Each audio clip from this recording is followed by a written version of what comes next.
वो नर्सिस के रूप में हों या हमारे बच्चे जो है ITI के हों, बहुत सारे बच्चों की प्लेसमेंट्स वहीं उसी संस्थान में हो जाती है। वो बच्चे जो यहाँ से ट्रेनिंग हासिल करते हैं और हमारे जो जहाँ जिन संस्थानों को, इंडस्ट्री को ज़रूरत है या हॉस्पिटल को ज़रूरत है, तो वहीं से ही वो उसी संस्थान से जो है वहीं से जो है उनकी प्लेसमेंट हो जाती है। और अभी प्रवेश जी कह रहे थे कि आपके यहाँ से भी 65 बच्चों की प्लेसमेंट जो है विभिन्न संस्थानों में हुई है और उसके लिए भी आपको बहुत बहुत बधाई। तो कहने का तात्पर्य मात्र इतना सा है कि रोज़गार के साधन पैदा हों और उन रोज़गार के साधनों को हासिल करने के लिए जिस प्रकार की शिक्षा की, जिस प्रकार की ट्रेनिंग की आवश्यकता है, उसमें हमारे ये प्राइवेट संस्थान बहुत बड़ा योगदान शिक्षा के क्षेत्र में हिमाचल प्रदेश में कर रहे हैं। और मैं उन सब संस्थानों के जो मैनेजिंग डायरेक्टर्स हैं, प्रवेश जी आप प्रेसिडेंट हैं, चेयरमैन हैं और आप मैनेजिंग डायरेक्टर हैं, तो आप दोनों को बहुत बहुत बधाई। मैं ये दौरा मेरा सारा जो प्राइवेट इंस्टीट्यूशंस हैं उसी में है, क्योंकि परसों मैं विद्यावती इंस्टीट्यूट ऑफ जो है एजुकेशन सेंटर्स हैं वहाँ गया था, राइजिंग स्टार है, और अभी हमारे यहाँ भी private institution Himalayan public school, green public school, rising stars public school के नाम से बहुत सारे संस्थान स्थानीय स्तर पर चल रहे हैं। और मैं ये महसूस करता हूँ कि जो बच्चे यहाँ से ट्रेंड हो रहे हैं उनका 100% अगर सरकारी क्षेत्र में या निजी क्षेत्र में प्लेसमेंट ना हो तो वो स्थानीय स्तर पर अपने नज़दीक के जो हमारे व्यवसाय केंद्र हैं वहाँ पर जो है अपनी सेवाएं देकर अपनी रोज़मर्रा की ज़िंदगी चला सकते हैं, उसमें भी सहयोगी सिद्ध होते हैं। और अभी आने वाले समय में हमारे जो विभाग हैं वहाँ बहुत सारी रिक्तियाँ चल रही हैं और इन सारे विभागों को फंक्शनल करने के लिए, चाहे इलेक्ट्रिसिटी बोर्ड हो या इरिगेशन जल शक्ति विभाग हो या PWD विभाग हो, आप जानते हैं कि पिछले 5 वर्षों में जो है ट्रेनिंग, क्योंकि एक तो कोविड रहा और कोविड के साथ साथ सरकार ने जो है इन ट्रेनिंग्स को कोई विशेष जो है ध्यान नहीं दिया, जिसके फलस्वरूप आज बहुत सारी वैकेंसीज जो हैं इलेक्ट्रिसिटी बोर्ड में हैं, जल शक्ति विभाग में है, PWD विभाग में है, JEES की हैं, अन्य विभागों में है। यद्यपि वर्तमान सरकार ने प्रयास किए हैं, माननीय मुख्यमंत्री जी ने और हमारे जो मंत्री परिषद के सदस्य हैं उन्होंने प्रयास किए हैं कि उन वैकेंसीज पोजीशन को भरा जाए और लगभग 18-19 महीने के इस कार्यकाल में शिक्षा विभाग में लगभग 2,500-3 हज़ार जो है ऐसे पद भरे गए हैं और अन्य विभागों में भी बहुत सारी ऐसी जो है अपॉइंटमेंट्स कमीशन के माध्यम से हुई हैं।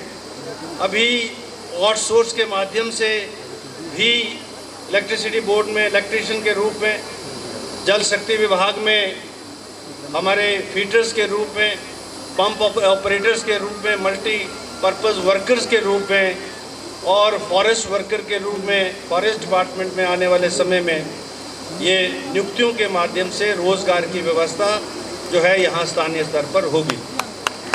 और ये जो संस्थान हैं इनका जो है इस दिशा में एक बहुत बड़ा योगदान होगा और दोनों भट्ट ब्रदर्स आगे बढ़ें, ऐसी मेरी शुभकामनाएं हैं। आपके यहाँ BSc है, GNM नर्सिंग है और अभी फ्रेश कोर्सेज और शुरू हो रहे हैं जिसमें पैरा मेडिकल कोर्स भी है, multiple health workers course, multipurpose health work, जो हम पहले जो है मेल फीमेल हेल्थ वर्कर्स के रूप में जो ट्रेनिंग्स होते थे, जो सब सेंटर्स को चलाते थे, उसी प्रकार का एक नया कोर्स जो है अब हिमाचल सरकार शुरू कर रही है और अभी एक आध संस्थान जो है उसको इजाज़त मिली है। आपने भी इसके लिए अप्लाई किया है और मैं आपकी इमदाद करूंगा और ये पैरामेडिकल कोर्स भी यहाँ शुरू हो, इसका भी मैं जो है शुरू करवाने के लिए अपनी ओर से जो है सहयोग ही करूँगा, सहयोग ही नहीं करूँगा लेकिन करवाने की कोशिश भी करूँगा। और आप यहाँ पोस्ट बेसिक नर्सिंग भी स्टार्ट करना चाहते हैं। अब आपके पास कम्प्लेक्स बहुत है, मैं देख रहा हूँ बिल्डिंग बहुत है, इंफ्रास्ट्रक्चर बेसिक जो रिक्वायरमेंट्स है संस्थान के लिए वो बहुत अच्छा यहाँ बना है। तो मैं ये समझता हूँ कि अब अन्य कोर्सेज़ की भी शुरुआत जो है की जा सकती है, और चाहे वो आपका पोस्ट बेसिक बीएससी नर्सिंग हो या अन्य कोई कोर्सेज़ जो भी समय समय पर सरकार शुरू करे वो इन संस्थानों को भी मिले, क्योंकि हम आकांक्षी हैं। आकांक्षी हैं तो हमारा अधिकार ज़्यादा है। तो इसलिए मैं इस विषय को हर फोरम के माध्यम से, चाहे वो राष्ट्र स्तर का हमारा जो है विधान पालिकाओं के अध्यक्षों का सम्मेलन हो या कोई बहुत बड़ा जो है फोरम हो, उन सभी फोरम के माध्यम से इस विषय को जो है यूनियन संघ यानी केंद्रीय सरकार के समक्ष भी और हर फोरम पर जो है इस विषय को जो है राष्ट्र के समक्ष रखने का प्रयास कर रहा है। हम चंबा जिला आकांक्षी हैं दुर्भाग्य से, यद्यपि हमने एक समय में जब चंबा जिला में मात्र 5 जिले होते थे तो 5 जिलों के जो प्रशासनिक अधिकारी थे चंबा से होते थे, और 1908 में हाइडल जनरेशन एशिया में सबसे पहले चंबा जिला में 350 किलोवाट का एक छोटा प्रोजेक्ट बनाकर उस समय के जो शासक थे हमारे आदरणीय भूरी सिंह जी जो राजा थे उस समय, उन्होंने शुरुआत की। श्याम सिंह के नाम से हॉस्पिटल बना और हमने देश भर के संसाधनों में चंबा जिला ने आज 1500 के करीब मेगावाट बिजली चमेरा 1, 2, 3, JSW, GMR, पैरास्यूल हाइडल प्रोजेक्ट्स और अन्य बहुत सारी ऐसी प्राइवेट क्षेत्र की परियोजनाओं के माध्यम से हम बिजली के उत्पादन के माध्यम से उस रिसोर्स को केंद्र सरकार को जो है हम दे रहे हैं। यानी we are contributing to the resources of the government of India in the shape of a hydel generation in a NHPC sector, in a private sector, and we are contributing to the maximum. और फिर से हम आकांक्षी हैं, we are aspirational district, this is sorry state of affairs with our district, and we have raised this issue also with the Union of India also, with the Government of India also, and in the Parliament also, and in the Speakers' Conference also. Why we should be aspirational? When we are producing electricity in 1908, we have contributed maximum to the resource of the Government of India, and our district and Himachal Pradesh, which is contributing not only to the national, so far as the environment is concerned. We have a 65% area under the forest, where we don't have a right. The state government have no right. And by the enactments of the Parliament, 1923 Forest Act, 1980 Forest Conservation Act, अभी amended 2023 Forest Act, हमारे यहाँ बादल फटे और लोगों का नुकसान हो जाए और सारा का सारा गांव बह जाए, हम उनको 2 विस्वे ज़मीन नहीं दे सकते क्योंकि सरकार के पास उसका अधिकार क्षेत्र नहीं है। 65% वो जंगल हमारे, उस पर अधिकार केंद्र का है, और केंद्र के लिए एक छोटी सी सड़क भी हमको बनानी हो तो उसकी भी परमिशन के लिए हमको केंद्र के पास जाना पड़ता है। थोड़ी सी अमेंडमेंट करा के FRA के माध्यम से लोकल लेवल के ऊपर उसकी परमिशन जो है मिलती है, लेकिन जैसे ही प्रोजेक्ट बड़ा होता है 5 या 10 किलोमीटर का या उसमें फॉरेस्टेशन है तो वो सारा जो प्रोजेक्ट है वो केंद्र को जाता है, और आप सब भी हैरान हैं, हम भी हैरान हैं, वर्षों लग जाते हैं। एक तरफ हम आकांक्षी हैं और आकांक्षी होने के नाते हमारे जो प्रोजेक्ट्स हैं वो जल्दी से मंजूर होने चाहिए। हमको अतिरिक्त सहायता मिलनी चाहिए, लेकिन वो सहायता जो हमारा अधिकार है वो भी मिलने में वर्षों लग जाते हैं। मैं आपको उदाहरण दे रहा हूँ, चौड़ी का हमारा मल्टी स्टेडियम ग्राउंड जिसका जो है नींव पत्थर वर्ष 2017 में रखा, उस समय के सरकार, उस समय के मुख्यमंत्री श्री वीरभद्र सिंह जी के द्वारा, आज 7 वर्ष हो गए, आज उसका फॉरेस्ट क्लियरेंस नहीं हुआ। इस प्रकार का एक नहीं अनेकों प्रोजेक्ट जिला चंबा के जो है ये फॉरेस्ट क्लियरेंसेस के लिए पेंडिंग है गवर्नमेंट ऑफ इंडिया के पास। क्यों, मैं ये जानना चाहता हूँ। अगर 65% ये हिमाचल प्रदेश जो है वो हमारा है, लोग वोट जो है सरकार, प्रदेश सरकार की बनाने को करते हैं, और ये रिप्रेजेंटेटिव सिस्टम है, लोगों के द्वारा चुनी हुई सरकार है और लोगों के लिए ये सरकार है, the government for the people by the people. और ये डेमोक्रेटिक जो फॉर्म ऑफ गवर्नमेंट है जिसमें रिप्रेजेंटेटिव सिस्टम है, जिसमें रिसोर्सेज का बंटवारा जो है बराबर होना चाहिए। अगर हमारे रिसोर्सेज हैं तो उन रिसोर्सेज के जो है प्रोपोर्शनेटली हमारी इमदाद होनी चाहिए। हाइडल जनरेशन में हमको हिस्सा मिलना चाहिए, 5% अलग से हिस्सा मिलना चाहिए। प्रदेश 12% से 30% मांग रहा है, उनको 30% मिलना चाहिए। 12% 1999 में जो प्राइस इंडेक्स था और आज का जो प्राइस इंडेक्स है उसमें जो है ज़मीन आसमान का अंतर है, और जो बिजली की जो उस समय कीमत थी और आज की जो कीमत है उसमें भी ज़मीन और आसमान का अंतर है। तो इसलिए ये मांग जायज़ और वाजिब है जो माननीय मुख्यमंत्री जो है केंद्र सरकार के समक्ष उठा। उजड़ा कौन?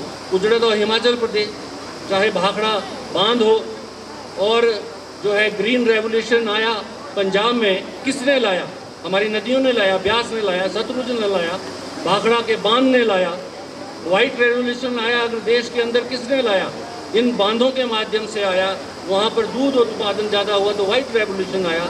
और ये सारे काम अगर हुए तो उस समय की जो सरकारें थी उनके माध्यम से हुए, और वो सरकारें 15 वर्ष की जो है कार्यकाल के अंदर बहुत बड़ी परियोजना भाखड़ा बांध के रूप में, आज हमारा वहाँ 7.19% शेयर है।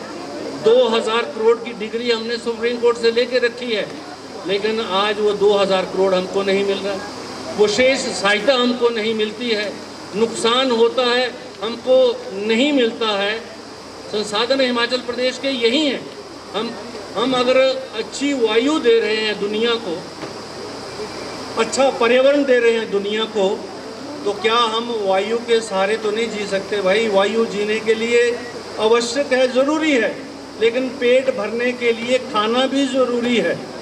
अगर हम पर्यावरण की दृष्टि से इंटरनेशनली हम कंट्रीब्यूट करते हैं तो हमको कार्बन क्रेडिट्स के रूप में जो है हमको, क्योंकि हम कार्बन का जो उत्सर्जन है उसको कम करते हैं, उसको कार्बन क्रेडिट्स बोलते हैं। उत्सर्जन को कम करने के लिए जंगलों के माध्यम से ऑक्सीजन ज़्यादा जो है पर्यावरण के माध्यम से दुनिया तक भेजने के लिए हमको उसके क्रेडिट्स मिलने चाहिए। लेकिन हमने बार बार मांग करने के बाद, बयाना की जो है ट्रीटी के बाद भी हमारे वो कार्बन क्रेडिट्स हमको नहीं मिल रहे। तो इन परिस्थितियों से हिमाचल प्रदेश आगे बढ़ा। मैंने ये कहा है, अब नदियों में बहता हुआ पानी हमारा है, वो पानी हमारा है, बिजली हमारी नहीं है, पानी पर हमारा अधिकार नहीं है, जंगल पर हमारा अधिकार नहीं है। तो इसलिए हिमाचल प्रदेश को विशेष दर्जा जो है एक समय में मिला था। डॉक्टर YS परमार जी ने नॉर्थ ईस्ट हिमाचल प्रदेश, जम्मू कश्मीर और आज जैसे झारखंड है, उत्तराखंड है, ये सारे जो पहाड़ी क्षेत्र हैं जो कार्बन क्रेडिट्स के रूप में जो अपने रिसोर्सेज के माध्यम से जो है देश में एक विशेष योगदान दे रहे हैं, इनकी विशेष सहायता जो है होनी चाहिए। और हम आगे बढ़े हैं, निस्संदेह आगे बढ़े हैं। आज वो पहाड़ी नहीं है जो पहाड़ी आज से 20 साल या 30 साल पहले था। आज पहाड़ का मान सम्मान बढ़ा है, आज पहाड़ के साधन बढ़े हैं, आज हमारे पहाड़ के जो लोग हैं उन्होंने जो है फल उत्पादन के रूप में एक बहुत बड़ा कंट्रीब्यूशन हमारे GDP में दिया है। जनगणना हुई नहीं है, लेकिन एस्टिमेटेड पॉपुलेशन हम मानते हैं हम 78 और 80 लाख के करीब होंगे। 2.5 करोड़ लोग बाहर से आकर टूरिज्म की दृष्टि से यहाँ आते हैं, घूमते फिरते हैं और यहाँ की आबो हवा का आनंद लेते हैं। और वो आबो हवा जो इस प्रदेश में पैदा होती है उसके ऊपर कोई जो है स्थानीय स्तर पर हम कोई उसकी कीमत नहीं लेते हैं। तो इसलिए हमारी जो है इमदाद विशेष रूप से होनी चाहिए। ये कुछ विषय हैं जो प्रदेश के विषय हैं, जो हर मंच के माध्यम से जाना चाहिए, और प्रदेश की जनता बहुत समझदार है। उन्होंने कांग्रेस पार्टी को जो है सत्ता में जो है संचालन करने का अधिकार दिया। आप जानते हैं कांग्रेस के 40 सीटें जीती, सरकार बनी, षड्यंत्र हुआ और उस षड्यंत्र के माध्यम से सरकार को गिराने की कोशिश हुई, लेन देन की राजनीति हुई, दल बदल की राजनीति हुई, और दल बदल के उस कानून के तहत हमने उन 9 विधायकों को निष्कासित किया। हिमाचल प्रदेश की जनता ने फिर से एक तरफ जो है कांग्रेस एमएलए के लिए वोट पड़ता है, दूसरी तरफ एमपी के लिए वोट पड़ता है। दोनों में, एक में केंद्र सरकार के लिए सहयोग कर दिया आदरणीय प्रधानमंत्री मोदी जी का, दूसरी तरफ सुखविंदर सिंह सुक्खू के लिए 6 सीटें दे दी। यानी फैसला उन्होंने बराबर कर दिया कि हिमाचल प्रदेश में हम शासन कांग्रेस पार्टी का चाहते हैं और कांग्रेस से काम करवाएं, लेकिन तुमको भी हम जिम्मेवारी दे रहे 4 एमपीज़ के रूप में, ताकि आप हिमाचल प्रदेश के विकास में अपना सहयोग करें। मैं यही बात इसलिए कह रहा हूँ, मैं जब सुनता हूँ केंद्रीय मंत्रियों को और वहाँ के जो एमपीज़ हैं हमारे, उनकी प्रोसीडिंग्स को देखता हूँ मैं पार्लियामेंट में। आप भी साइट खोलो, लोकसभा की, राज्यसभा की साइट खोलो। मैं जानना चाहता हूँ वो 8 एमपीओं ने कौन से ऐसे विषय प्रदेश के वहाँ पर उठाए जिन विषयों का जिक्र मैं यहाँ कर रहा। कोई बड़ी मुश्किल से लिखा हुआ प्रश्न दे दिया और उसका पंजाब केसरी में मंजीत को भेज दिया, भाई मेरी खबर लगा दो कि मैंने ये विषय रहा कि यहाँ पर ट्रॉमा सेंटर बनना चाहिए। अरे पहले बातरी के हॉस्पिटल में डॉक्टर तो पहुँचा लो, फिर उसके बाद ट्रॉमा सेंटर की बात करना। आज हमारे पास सारे स्वास्थ्य संस्थान खाली पड़े, तो आज के थोड़ी खाली हैं, ये पिछले 5 वर्षों से खाली चल रहे हैं। शिक्षण संस्थान की दशा उससे भी जो है खराब थी। तो ये कुछ ऐसे विषय हैं जो प्रदेश से रिलेटेड विषय हैं। मैं अध्यक्ष होने के नाते ये कहता रहता हूँ कि हम सबके हैं, चुनने के बाद हम सबके हैं, और अध्यक्ष की जिम्मेवारी के नाते मैं पक्ष को, प्रतिपक्ष को पूरा समय देता हूँ ताकि हिमाचल प्रदेश के जन जन से जुड़े हुए विषयों पर चर्चा हिमाचल प्रदेश की विधानसभा में हुई। हमने शुरुआत की कि बच्चों की विधानसभा हमने करवाई, और उन बच्चों ने जो मसले प्रदेश के उस विधानसभा के माध्यम में प्रदेश में रखे, मैं हैरान था। जो आम जनमानस से जुड़े हुए विषयों के ऊपर बच्चों ने as a speaker, as a मुख्यमंत्री, as a council of minister, as a opposition leader जो परफॉर्मेंस दी वो अपने आप में देखने वाले थी। अब हम जो है यूथ पार्लियामेंट भी करने जा रहे हैं। हम पंचायतों के जो हमारे प्रतिनिधि हैं उनका भी सम्मेलन अब जो है एक जो है, जैसे हमने बच्चों की विधानसभा की या पार्लियामेंट जो युवक जो हमारे यहाँ यूथ जो है यूथ पार्लियामेंट करेंगे, उसी प्रकार से पंचायत संस्थाओं के प्रतिनिधियों की भी एक विधानसभा हम करवाएंगे, ताकि जो है हमारी जो पहली इकाई है लोकतंत्र की, वो भी इस बात को महसूस करे कि हम सबको मिलजुल कर आगे बढ़ने की ज़रूरत है। मैं अधिक समय नहीं लूँगा क्योंकि समय पहले ही काफ़ी हो चुका है, और फिर मैं शुरू होता हूँ तो 1-1 घंटा, 1.5 घंटा जो है वह बंद भी नहीं होता हूँ। इसलिए I am controlling myself not to speak much and let us to be in time. मैं एक बार फिर से आपको शुभकामनाएँ। बहुत अच्छा कार्यक्रम यहाँ जो है आपने रखा है बच्चों में, और जहाँ आप ट्रेनिंग के रूप में जो है जो भी ट्रेनिंग आप ले रहे हैं, ट्रेनी के रूप में, चाहे आप इलेक्ट्रिशियन की ले रहे हैं, प्लम्बर की ले रहे हैं, या अन्य किसी मोटर मैकेनिक की ले रहे हैं, या नर्सिस की ले रहे हैं, बीएससी नर्सिंग की ले रहे हैं, लेकिन आप अदर एक्टिविटीज़ में भी आगे हैं। I was happy to see you dancing in a Punjabi, in a Nati and in a solo dance on a film song. I am very happy to know that. और इसलिए बच्चों के अच्छे सांस्कृतिक कार्यक्रमों के लिए अपनी ओर से 31,000 रुपये देने की घोषणा कर रहा हूँ। आप सबको एक बार फिर से बहुत बहुत शुभकामनाएं, बधाई। आप आगे बढ़े। कुलदीप सिंह का सहयोग आपको पहले से मिलता है, आगे भी मिलता रहेगा इन्हीं शब्दों के साथ। एक बार फिर से आप सबको बहुत बहुत शुभकामनाएं। भूटानी साहब का नाम नहीं ले पाया आखिर में। We are closing with mister Bhutani. Thank you.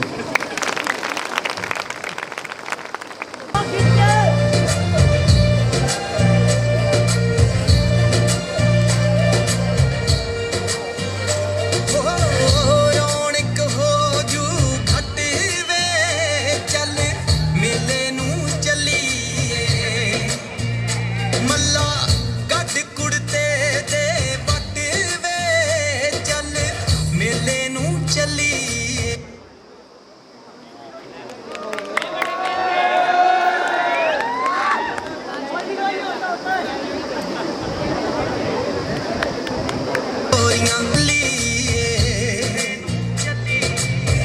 आले पड़ कुंजियां ते सांभले तिजोरियां आले पड़ कुंजियां ते सांभले तिजोरियां आसमानू खांदा ई तेरा घर वे चल मेले नू चलिए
सरकारे हौलिया बदनगरे मारे निंगा गल सुन हुस्न दिए सरकारे हौली आप तू नखरे पारे साडी कादी है सरदारी जे तेरी रह गई रीज कुवारी तैनू सोने विच सारी ही मना दूं गोरिए ओए तैनू सोने विच सारी ही मना दूं गोरिए नी तेरा कल्ला कल्ला शौक मैं पगा दूं गोरिए नी तेरा कल्ला कल्ला शौक मैं पगा दूं गोरिए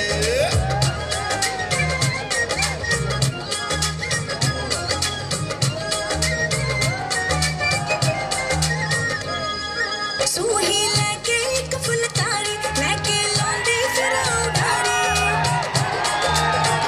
ओ सूही लेके एक फुलकारी लेके लौंदी फिर उड़ारी सुरमा मंगदी अख मस्तानी वे मुंडिया ले दे सुर में दानी मेंदी गोरिया हथा दिलवा दे हानिया मेंदी गोरिया हथा दिलवा दे हानिया वे मैनू गड्डे ते पंजाब घुमा दे हानिया वे मैनू गड्डे ते पंजाब घुमा दे हानी ठाकुर जी को गेस्ट ऑफ ऑनर देकर सम्मानित करें।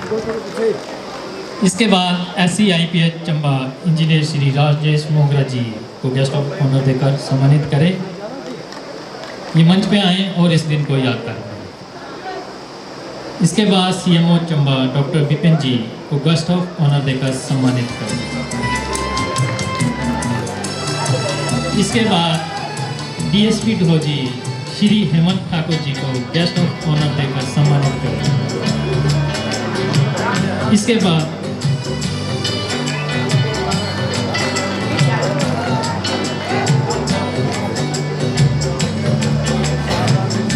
बाद राम प्रसाद जी साहिब आयुक्त धर्मशाला।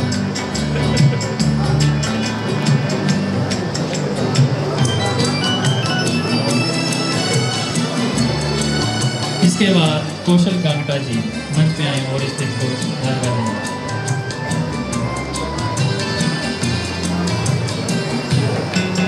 इसके बाद XCN-IPH तिवारी श्री राकेश ठाकुर जी मंच पे आए और इस दिन को याद कर रहे हैं।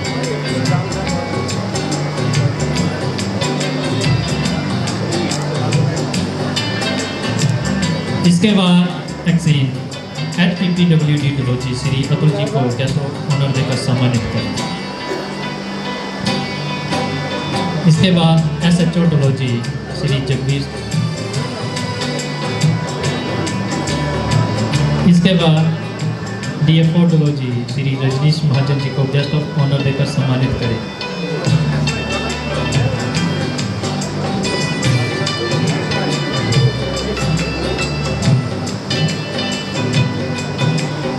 अंग्रेज सिंह जी को गेस्ट ऑफ ऑनर देकर सम्मानित करें।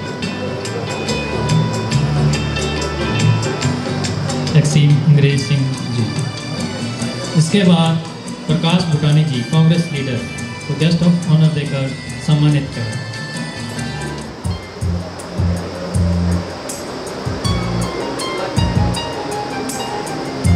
इसके बाद पवन टंडन जिला परिषद जी को गेस्ट ऑफ ऑनर देकर सम्मानित करें।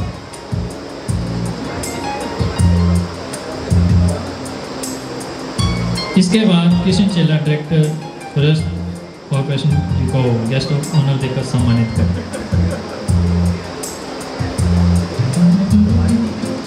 इसके बाद अश्वनी ठाकुर जी प्रेसिडेंट BCC चुरा को गेस्ट ऑफ ऑनर देकर सम्मानित करें।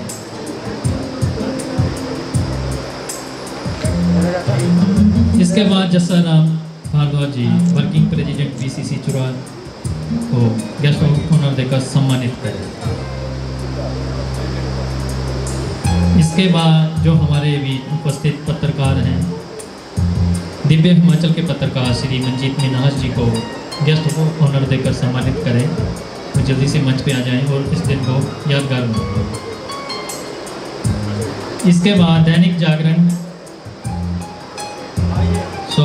पंजाब केसरी के पत्रकार पास शर्मा जी को गेस्ट ऑफ ऑनर देकर सम्मानित करें।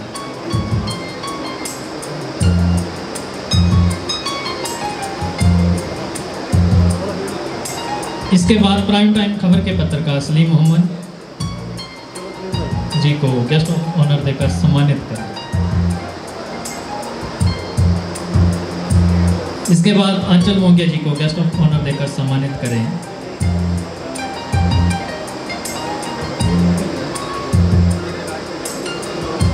इसके बाद आंचल मोंगिया मंच पे आ जाएं और इस दिन को यादगार में। इसके बाद अमर उजाला के पत्रकार श्री IS भुल्लर जी को गेस्ट ऑफ ऑनर देकर सम्मानित करें। इसके बाद हिमाचल दस्तक के पत्रकार श्री तलविंदर सिंह जी को गेस्ट ऑफ ऑनर देकर सम्मानित करें।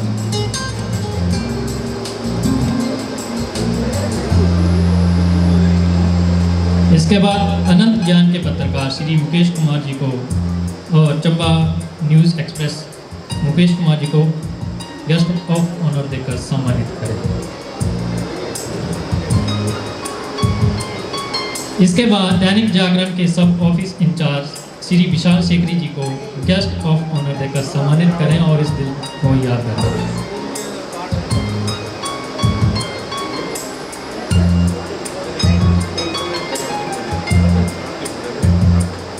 इसके बाद कार्तिक वडेरा पंजाब गवर्नमेंट एक्स चेयरमैन जी को गेस्ट ऑफ ऑनर देकर सम्मानित करें।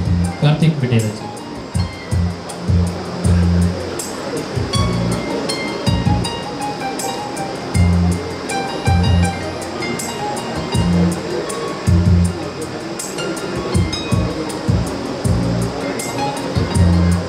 SHO डोलोजी जी को गेस्ट ऑफ ऑनर देकर सम्मानित किया जाए। SHO डोलोजी।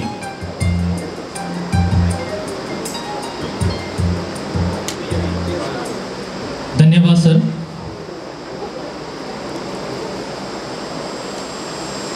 इसके बाद मैं चंबियाली नाटी के लिए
ताला हो ओ नच मेरी घूंघरिए नच ढोल गिरे ताला हो ओ मैं तबला किया नचना ओ मैं तबला किया नचना मेरा घाघरा पुराना हो ओ मैं तबला किया नचना मेरा घाघरा पुराना हो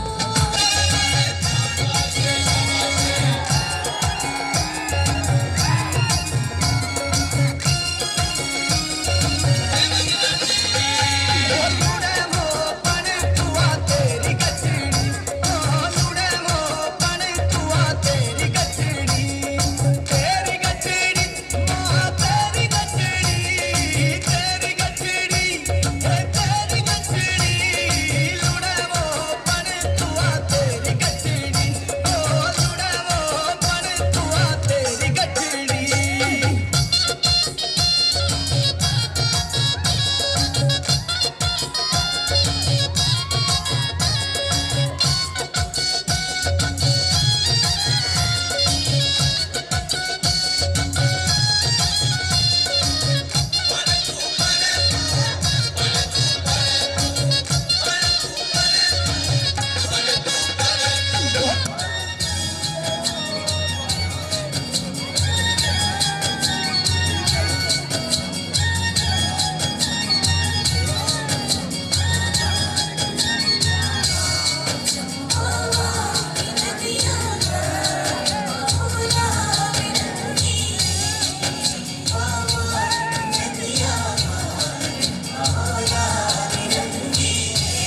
चंबा दो नदियां विचकार आओ लाल रंगी चंबा दो नदियां विचकार आओ लाल रंगी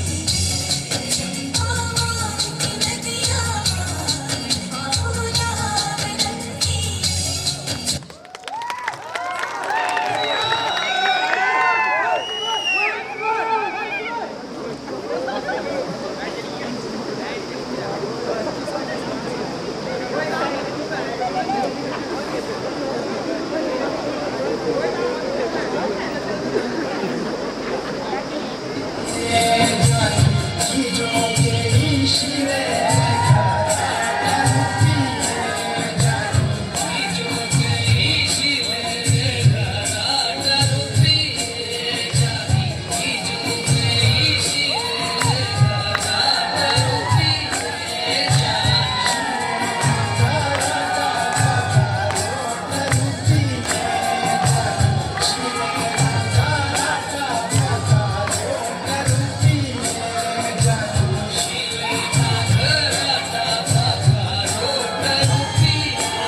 हमारा स्टाफ जितना भी है फोटो के लिए मंच पे आ जाए जल्दी से जल्दी। Staff Bhatt college of nursing का और